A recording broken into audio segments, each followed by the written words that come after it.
Guys ഒരു അടിപൊളി carrot cake നമ്മുടെ വീട്ടിൽ എങ്ങനെ ഉണ്ടാക്കാമെന്ന് നമുക്ക് നോക്കാം. ഇത് പലതരം ഡേറ്റ്സ് ഉണ്ട്. ഇതിനകത്ത് നല്ല വലുപ്പമുള്ള ഡേറ്റ്സ് ഒക്കെ എടുത്ത് നമുക്ക് വെള്ളത്തിലിടാം. ഗൈസ് ഞങ്ങളുടെ പപ്പ വന്നപ്പോൾ ഞങ്ങൾക്ക് കുറച്ച് നട്ട്സ് കൊണ്ടുവന്നായിരുന്നു. പിസ്ത കൊണ്ടുവന്നു, ബദാം കൊണ്ടുവന്നു, മക്കാഡമിയ നട്ട് കൊണ്ടുവന്നു, പിന്നെ ഒരു സൺഫ്ലവർ സീഡ് റോസ്റ്റ് ചെയ്തതും കൊണ്ടുവന്നു. അപ്പൊ ഇതൊക്കെ വെറുതെ കൊണ്ടുവന്നതല്ലേ, നമുക്ക് കുറച്ച് കേക്കിനകത്തോട്ട് ഇടാം. ഇതിനകത്തിടുമ്പോ നമുക്ക് ഒറ്റയടിക്ക് കഴിക്കാൻ ചെയ്യാലോ.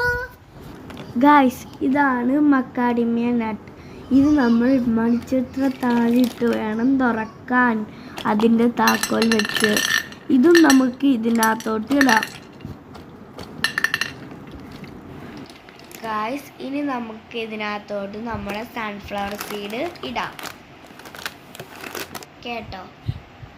ഇനി മക്കാഡമിയ താക്കോലിട്ട് തുറക്കാൻ ബുദ്ധിമുട്ടായതുകൊണ്ട് പെട്ടെന്ന് തുറക്കാൻ വേണ്ടി കല്ലിലിട്ട് നമുക്കൊന്ന് കുത്തി പൊട്ടിക്കാം. പൊട്ടി ഒന്ന് പൊട്ടി, രണ്ടാമത്തെ പൊട്ടുന്നു. സക്സസ്. ഗൈസ് നമ്മൾ മക്കാഡമിയ നട്ട് കുത്തി പൊട്ടിച്ചിട്ടുണ്ട്. ഇത് ഡേറ്റ്സ് ഒക്കെ റെഡി ആയിട്ടുണ്ട്. ആ സൈഡിൽ കണ്ട കുറച്ച് പേസ്റ്റ് ഇല്ലേ, അത് നമുക്ക് കുറച്ച് വാഴേൻ്റെ ചോട്ടിലേക്ക് ഇടാം. ഇതാണ് സൺഫ്ലവർ സീഡിൻ്റെ ഉള്ളിലുള്ളത്. പപ്പ ഈ നട്ട്സൊക്കെ വരുമ്പോൾ മാത്രമേ കൊണ്ടുവന്നുള്ളൂ. അത് കുറച്ച് ദിവസം മാത്രമേ ഉള്ളൂ. ഇവിടെ എന്നും കിട്ടുന്ന കണ്ടോ ദൂരെയുള്ള ചക്ക, അതെന്നും ഇവിടെ കിട്ടും. അതുകൊണ്ട് നമുക്ക് അടുത്ത വട്ടം ചക്ക കേക്ക് ഉണ്ടാക്കാൻ നോക്കാം. ഗായ്സ് ഞങ്ങളുടെ തെങ്ങ്, ഗായ്സ് ഈ വിറക് കൊണ്ടാണ് നമ്മൾ ഇനി കേക്ക് ഉണ്ടാക്കാൻ പോകുന്നത്.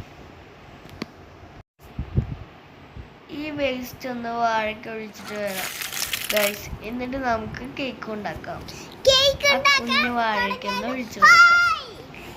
കുറച്ച് പഞ്ചസാര എടുക്കുക, ഗ്രാമ്പും പട്ട എടുക്കുക, നന്നായി മിക്സ് ചെയ്യുക. മിക്സിയിലിട്ട് നന്നായി പൊടിക്കുക ഗൈസ്. ക്യാരറ്റ് കുറച്ച് എടുക്കുക, പിന്നെ മുട്ട എടുക്കുക, പിന്നെ എന്തായിരുന്നു നട്ട്സ് പൊടിച്ചത് എടുക്കുക. മുട്ട 3 വേണം. അതുകൂടാതെ കജൂർ എടുക്കുക, എന്തായാലും പഞ്ചസാര പൊടിച്ചതെടുക്കുക, മൈദ എടുക്കുക. ഇനി ബേക്കിംഗ് സോഡയും സോഡാപ്പൊടിയും വാനില എസൻസും വേണം. അത് ഫസ്റ്റ് എണ്ണ വയ്ക്കണ്ടേ, അതിനായി ഒലിവ് ഓയിൽ വേണേ ഗൈസ്.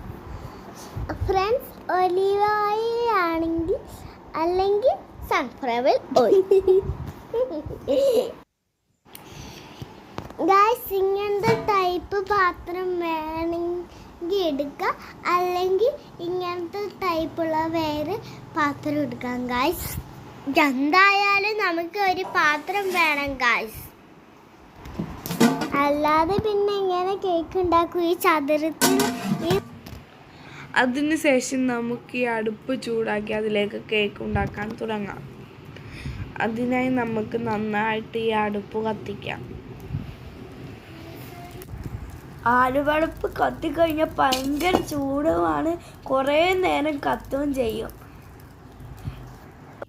അതിനുശേഷം നമ്മൾ വെള്ളത്തിലിട്ട ഡേറ്റ്സ് ഒന്ന് ശരിക്കും വേവിച്ചെടുക്കാം കേട്ടോ. ഡേറ്റ്സിനകത്തോട്ട് കുറച്ച് വെള്ളം ഒഴിക്കാം, എന്നിട്ട് നല്ലപോലെ വേവിക്കാം. ഈ ക്യാരറ്റ് കേക്കിൻ്റെ കൂടെ ബെസ്റ്റ് കോംബോയാണ് നമ്മുടെ ഈ ഡേറ്റ്സും. ഇതിട്ട് കഴിഞ്ഞാൽ നല്ല അയൺ നമുക്ക് കിട്ടും നമ്മുടെ ശരീരത്തിൽ. നല്ലൊരു കേക്കിന് കോംബോ ആണ് ഇത്. ഇനി ഞങ്ങൾ സമയം ഒട്ടും കളയുന്നില്ല. ഇപ്പുറത്തെ പാത്രത്തിൽ കാരമൽ ഉണ്ടാക്കാം നമുക്ക്. ആദ്യം ഈ പാത്രം ഒന്ന് ചൂടാവട്ടെ ഗൈസ്. കണ്ടോ, ഒരു തുള്ളി വെള്ളം പോലും പാടില്ല ഇതിൽ. അപ്പോൾ ഗൈസ് നമുക്ക് 1 കപ്പ് പഞ്ചസാര തട്ടിക്കോ.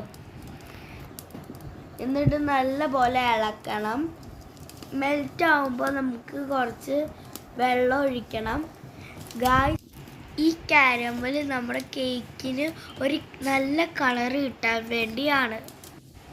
കാരമൽ സിറപ്പ് ഒരു കയ്പ്പ് രുചി വന്നാൽ നമുക്ക് അതെടുത്ത് കളയാൻ മാത്രമേ പറ്റത്തുള്ളൂ, അല്ലാതെ വല്ല ജ്യൂസും ഇല്ല.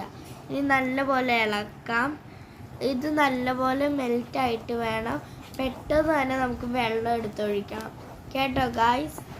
ഇതൊക്കെ ഞങ്ങൾ ഈ അടുപ്പിൽ ചെയ്യുന്ന എന്തിനാണെന്നറിയാമോ? ഇതിന് പെട്ടെന്ന് നമുക്ക് ഭക്ഷണങ്ങൾ ഉണ്ടാക്കാനും പറ്റും, ഗ്യാസിൻ്റെ ചിലവ് കുറയുകയും ചെയ്യും. ഇതുപോലെ മെൽറ്റായി കഴിയുമ്പോൾ ഈ കാരമലിൽ നിന്ന് ചെറിയ പതം ഇങ്ങനെ വരും. ആ സമയത്ത് നമ്മൾ ഇതിലേക്ക് വെള്ളം ഒഴിക്കണം. എന്നിട്ട് നന്നായിട്ടൊന്ന് ഇളക്കണം. അടുക്കി പിടിക്കാതെ സൂക്ഷിക്കണം. നന്നായിട്ടൊന്ന് ഇളക്കണം. എന്നിട്ട് ഇതിലേക്ക് നമ്മുടെ ക്യാരറ്റ് നമുക്ക് ഇടണം.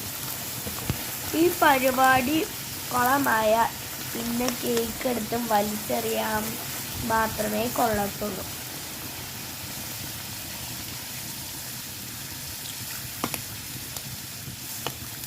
ക്യാരറ്റ് മുങ്ങിക്കിടക്കാൻ പാകത്തിന് വെള്ളം ഒഴിക്കാം. എന്നിട്ട് നമുക്ക് ക്യാരറ്റ് ഇട്ട് നല്ലപോലെ ഒന്ന് വേവിക്കാം. വരട്ടിയെടുക്കുക. അപ്പോഴത്തേക്ക് നമ്മുടെ ഡേറ്റ്സ് ശരിയായിട്ട് നമുക്ക് ഇളക്കി ഈ പരുവത്തിലാക്കണം. ഇനി ഇത് തണുക്കട്ടെ, എന്നിട്ട് വേണം നമ്മുടെ മിക്സിയിലിട്ട് ഇതടിക്കാൻ. ഇനി നമുക്ക് ഐശ്വര്യമായി ചെമ്പ് എടുത്തു വെക്കാം. എന്നിട്ട് ചൂടാകാൻ വേണ്ടി കാത്തിരിക്കാം. ഗായ്സ്, നമ്മുടെ കാരമൽ സിറപ്പ് ഇവിടെ റെഡി ആയിക്കൊണ്ടിരിക്കുന്നുണ്ട്. ഇത് റെഡി ആയിട്ട് വേണം നമ്മുടെ ക്യാരറ്റ് ഇതിനകത്തോട്ട് ഇടാൻ. ഇനി ഗായ്സ്, ഐശ്വര്യമായിട്ട് കൈ വെച്ചിട്ട് ആ ബെല്ലൈക്കണും സബ്സ്ക്രൈബും ചെയ്തിട്ട് കാണുക എന്ന് അപേക്ഷിക്കുന്നു. ശുഭദിനം ഗായ്സ്. ഇങ്ങനത്തെ പാത്രങ്ങളിൽ നമ്മൾ മരത്തടിയും കൊണ്ടുണ്ടാക്കിയ സ്പൂണും കൊണ്ട് മാത്രമേ ഇങ്ങനെ ഇളക്കാനും പാടുള്ളൂ. കാരണം മറ്റേ സ്പൂണും കൊണ്ട് ചെയ്ത സ്ക്രാച്ച് ആവും. നമ്മുടെ ക്യാരറ്റ് ഇനി ഇട്ടിട്ട് നല്ലപോലെ വരട്ടാം. നമുക്ക് ഇളക്കി ഇളക്കി ഇളക്കി ഒരു പരുവാകുമെന്ന്. ഈ ക്യാരറ്റിൻ്റെ പച്ചച്ചവ മാറുന്ന വരെ ഇളക്കുക ഗായ്സ്. ഇത് ഏകദേശം ഒരു പരുവൊക്കെ ആയിട്ടുണ്ട്. ഇത് നമുക്ക് മാറ്റി വെച്ചിട്ട് വേറെ ചടങ്ങിലോട്ട് നമുക്ക് കിടക്കാം. ഇപ്പം നമ്മുടെ പാത്രം ഒരു നല്ല പോലെ ചൂടായിട്ടുണ്ട്. ഇനി നമുക്ക് മൈദയും സോഡാപ്പൊടിയും ബേക്കിംഗ് സോഡയും ഇതിനകത്തോട്ട് ഇടാം കേട്ടോ. എന്നിട്ട് നല്ലതുപോലെ അരിച്ചെടുക്കാം കേട്ടോ. ഞങ്ങൾ ചെയ്യുന്നത് പോലെ ചെയ്യണം, അല്ലെങ്കിൽ കേക്കിൽ കുറച്ച് പ്രശ്നങ്ങൾ ഉണ്ടാക്കും. നല്ലതുപോലെ അരിച്ചെടുത്തിട്ടുണ്ട്. ഇനി നമുക്ക് അടുത്ത പരിപാടിയിലേക്ക് കിടക്കാം. അതിനായി നല്ലൊരു പാത്രം എടുക്കുക. നമ്മൾ നേരത്തെ കാണിച്ച 3 മുട്ട ഇതിലേക്ക് ഒഴിക്കാം. ഇനി നമുക്ക് 2 ടീസ്പൂൺ വാനില എസൻസ് ഇതിലേക്ക് ഒഴിക്കാം. വാനില എസൻസ് ഉണ്ടെങ്കിൽ ഏറ്റവും നല്ലത്. ഇല്ലെങ്കിൽ നമുക്ക് ഏലക്ക പൊടിച്ചതായിട്ട് ഇടാം. നിങ്ങളുടെ കയ്യിൽ ബീറ്റർ ഇല്ലെങ്കിൽ മിക്സിയും കൊണ്ട് അടിച്ചാലും മതി. ഇതിലേക്ക് നമ്മൾ നേരത്തെ ചെയ്ത മൈദപ്പൊടിയൊക്കെ ഇതിനകത്തോട്ടിടാം. എന്നിട്ട് പയ്യെ പയ്യെ ബീറ്ററും കൊണ്ട് ഇളക്കാം. ബീറ്റർ ഏറ്റേക്കാളും നല്ലത് സ്പൂണാണ് കേട്ടോ. ഇതിനകത്തൊരു ഗ്രാമ്പൂവിൻ്റെ കഷ്ണം കിടക്കുന്നുണ്ട്. വല്ല ഗ്രാമ്പൂവിൻ്റെ കഷ്ണം ഉണ്ടെങ്കിൽ നിങ്ങൾ എടുത്ത് കളയണേ. ഇനി കുറേശ്ശെ പൊടി ഇട്ടിട്ട് സാവധാനം നമുക്ക് സ്പൂണും കൊണ്ട് ഇളക്കാം കേട്ടോ. എന്നാലേ നമുക്കൊരു ടേസ്റ്റൊക്കെ കേക്കിന് കിട്ടത്തുള്ളൂ. ടേസ്റ്റ് മാത്രമല്ല ഗായ്സ്, നല്ലൊരു കേക്കായിട്ടും നമുക്ക് കിട്ടും. ഇത് കാരണം നമുക്ക് എയറൊന്നും കേക്കിലും ഉണ്ടാകത്തേ ഇല്ല. കുറച്ച് കഷ്ടപ്പാടുണ്ട് ഇത് മിക്സ് ചെയ്യാൻ. ഇപ്പോൾ എനിക്കൊരു പഴഞ്ചൊല്ല് ഓർമ്മ വരുന്നു. എല്ല് മുറിയെ പണി ചെയ്താൽ പല്ല് മുറിയെ തിന്നാം. നമ്മുടെ ഈന്തപ്പഴം നല്ലതുപോലെ അരച്ച് വെച്ചിട്ടുണ്ട്. കേക്കിന് ആവശ്യമായി എല്ലാ സാധനങ്ങളും ഇതിനകത്തോട്ട് ഇടാം. എല്ലാം കുറേശ്ശെ ഇട്ട് നല്ലോണം ഇളക്കുക. ഇളക്കലാണ് കാര്യം. അങ്ങനെ ഞങ്ങളെ കേക്കിൻ്റെ എല്ലാ സാധനങ്ങളും മിക്സിങ് ആയി. നട്ടും സാധനങ്ങളെല്ലാം ഇട്ടുണ്ടാകാൻ ആവശ്യത്തിനുള്ള ക്യാരറ്റ് മാത്രം എടുത്തിട്ടുള്ളൂ ഗായ്സ് ഞങ്ങൾ നേരത്തെ ഒലിവ് ഓയിൽ കാണിക്കാൻ മറന്നു. ഗായ്സ് ഇത് ഒലിവ് ഓയിൽ ഇല്ലെങ്കിൽ സൺഫ്ലവർ ഓയിൽ ഒഴിച്ചാൽ മതി. ഇതൊരു കപ്പോളം നമുക്ക് ഒഴിക്കണം കേട്ടോ. എന്നിട്ട് നല്ല പോലെ ഇളക്കണം. ഗായ്സ് ഞങ്ങൾ നേരത്തെ ഉപ്പിടുന്ന കാര്യം പറഞ്ഞില്ല. ഞങ്ങൾ ഇതിനകത്തോട്ട് കുറച്ച് ഉപ്പിട്ടിട്ടുണ്ട് ഗായ്സ്. ഉപ്പിടാൻ മറക്കണ്ട ഞങ്ങളെപ്പോലെ. ഗായ്സ് ഇനി നമ്മൾ നട്ട്സൊക്കെ ഇതിനകത്തിട്ടിട്ട് നല്ല പോലെ നമുക്ക് ഇളക്കാം കേട്ടോ. നല്ല പോലെ അടിപൊളിയായിട്ട് ഇങ്ങനെ ഇളക്കാം. അപ്പോൾ നമ്മുടെ കേക്കിൻ്റെ ബാറ്ററൊക്കെ കറക്റ്റ് പരുവമായി. ഇത് നമുക്കിനി നമ്മുടെ കേക്കിൻ്റെ പാത്രത്തിലോട്ട് ഒഴിക്കാം. ഗായ്സ് ഞങ്ങളുടെ കയ്യിൽ ബട്ടർ പേപ്പർ ഇല്ലാത്തതുകൊണ്ട് ഞങ്ങൾ A4 സൈസ് പേപ്പറിനകത്ത് ഒലിവ് ഓയിൽ തേച്ച് വെച്ചതാണ്. നിങ്ങൾക്ക് ബട്ടർ പേപ്പർ ഉണ്ടെങ്കിൽ നിങ്ങൾ അത് എടുക്കുക. ഇല്ലാത്തവർ ഇതേപോലെ ഞങ്ങൾ ചെയ്ത പോലെ ചെയ്യുക. ഗായ്സ് ഇനി ഇതിൻ്റെ എയർ കളയാൻ വേണ്ടി നമുക്ക് ടാപ്പ് ചെയ്യാം. ഇനി നമ്മുടെ പാത്രത്തിനകത്ത് എന്തെങ്കിലും ഒരു സാധനം വെച്ചിട്ട് അതിൻ്റെ മണ്ടയ്ക്ക് നമ്മുടെ കേക്ക് വെക്കേണ്ടതാണ്, കേക്കിൻ്റെ ബാറ്റർ. എന്നിട്ട് നല്ല പോലെ ഗായ്സ് അടിയിൽ തീ നല്ലതുപോലെ കത്തിച്ചിട്ട് അടപ്പടച്ച് വെക്കാം. ഗായ്സ് കേക്ക് നമ്മൾ 30-40 മിനിറ്റ് വെക്കണം. നമ്മൾ ഓടിച്ചെന്നിട്ട് നമ്മുടെ പ്രകൃതിയിൽ നിന്നും ഒരു ഓലയിൽ നിന്നും ആ ഈർക്കിലി എടുത്തിട്ട് നമുക്കൊന്ന് കേക്ക് റെഡിയായോ ഒന്ന് കുത്തി നോക്കാം. 40 മിനിറ്റ് കഴിഞ്ഞു. ഇനി നമുക്കിതൊന്ന് തുറന്ന് നോക്കാം കേട്ടോ. ഗായ്സ് നമുക്ക് തുറന്ന് നോക്കാം കേട്ടോ. ചൂടാണേ. ഇത് നമ്മുടെ കാഴ്ചയിൽ തന്നെ മനസ്സിലാവും അത്രയ്ക്കൊന്നും വെന്തിട്ടില്ല. ഇനി നമ്മൾ ഈർക്കിലി കൊണ്ട് കുത്തി നോക്കുമ്പോൾ അത് പറ്റി പിടിച്ചിരിക്കുകയാണെങ്കിൽ അത് വെന്തിട്ടില്ല എന്നാണ് അർത്ഥം. നമുക്കൊന്ന് കുത്തി വെക്കാം. ആയിട്ടില്ല ഗായ്സ്, വീണ്ടും അടച്ച് വെക്കാം. ഗായ്സ് ഇത് ഇടയ്ക്കിടയ്ക്ക് വെന്തോ എന്ന് നമുക്ക് തുറന്ന് നോക്കാം.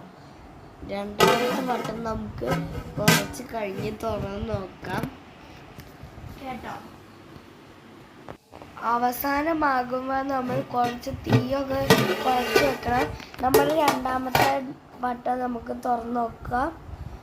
ഗൈസ് കാണുമ്പോൾ തന്നെ നമുക്ക് മനസ്സിലാവും ഇത് വെന്തിട്ടുണ്ടെന്ന്. ഇതിൽ അത്രയ്ക്കും പറ്റി പിടിച്ചിട്ടില്ല. ഒന്നും കൂടി കുത്തി വെക്കാം. ഇല്ല ഗൈസ്, ഇത് നല്ല പോലെ വെന്തിട്ടുണ്ട്. ഗൈസ് ഒന്നും പറയാനില്ല, കേക്ക് റെഡി. ഇനി നമുക്ക് 15 മിനിറ്റ് നമുക്ക് ഫ്രീസറിൽ വെച്ചിട്ട് നമുക്ക് എടുത്ത് വന്നിട്ട് മുറിക്കാം.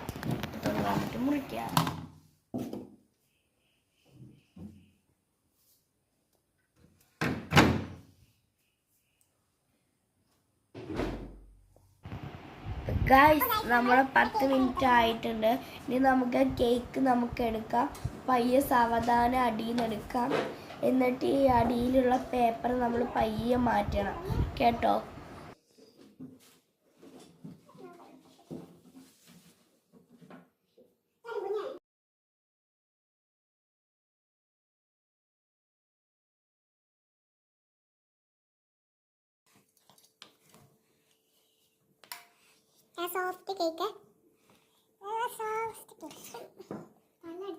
അപ്പോൾ ഗായ്സ് നമ്മുടെ കേക്ക് നല്ല സോഫ്റ്റ് കേക്ക്.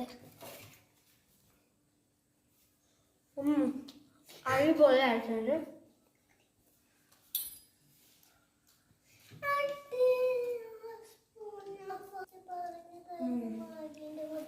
സൂപ്പർ ആയിട്ടുണ്ട്.